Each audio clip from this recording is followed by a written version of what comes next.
Hey folks, Charlie Westeros here, bringing you a new chapter to my Game of Thrones House Facts video series. With the 9 major houses covered, I figured I should start exploring some of the other less prominent houses in the series. Today I figured I would start things off with one of my personal favorite minor houses. So without further ado, here are 5 crazy facts about House Florent you just might not know about.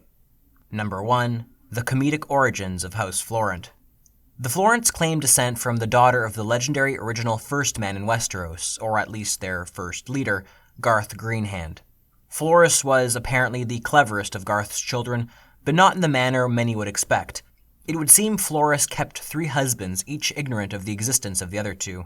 She bore at least 3 sons. One might expect that each son came from a separate father, and one of her boys would go on to become the founder of House Florent, the other 2 being the respective founders of House Ball and Peak.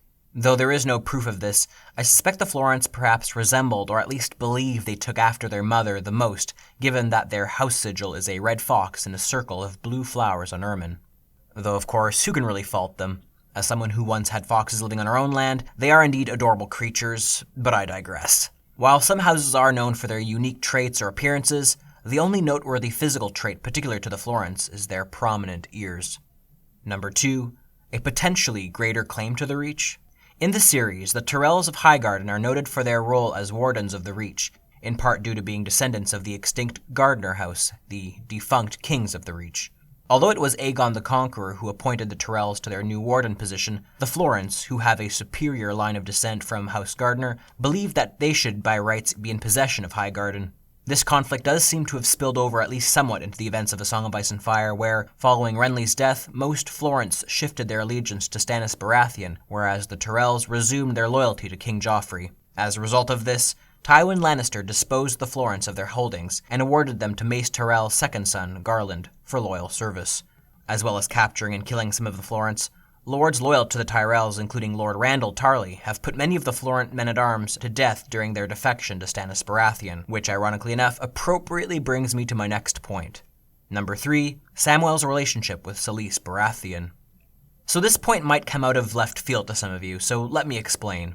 Samwell Tarly's mother, Melissa, is a Florent, the daughter of the lord of the house at the beginning of the series, Alliser Florent.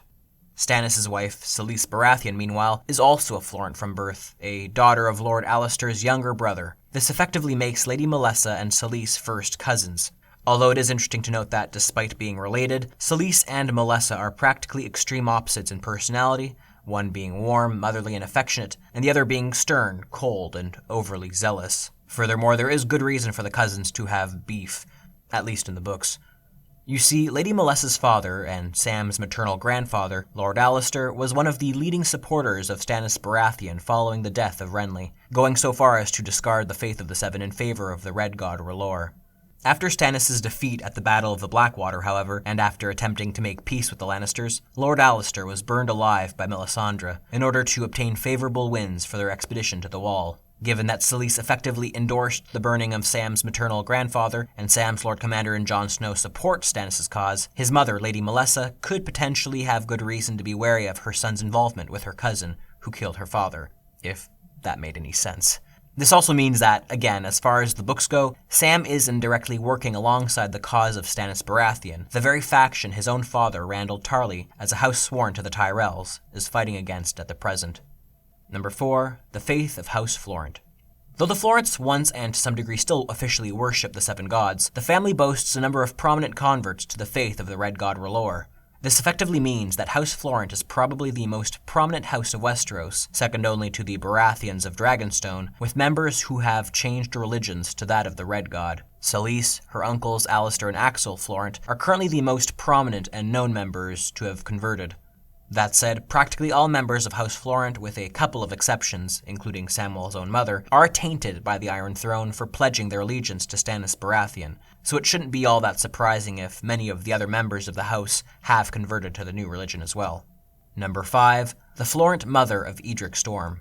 While show watchers are probably unaware of the character known as Edric Storm, Gendry appears to have filled in for some of this character's storyline in the TV series.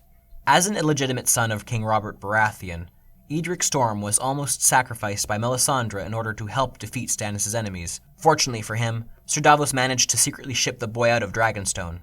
The significant part about Edric, however, is that his birth mother is Lady Delaena Florent. During the marriage between Stannis and Selyse, King Robert took it upon himself to carry away Delaena, who happened to be one of Selyse's bedmaids and cousin, up to the wedding bed in order to, quote, break it in. Despite bearing Robert's bastard, Delaena Florent was married off to one of her father's knights, though not before Tywin Lannister offered his own son Tyrion for her in marriage, a match that was promptly rejected.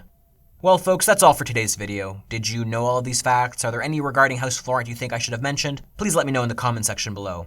Of course, also let me know if there are any other houses that you would like me to cover in this video series. As always, thank you so much for watching. Don't forget to hit that like button and subscribe if you enjoyed, and I will see you all next time.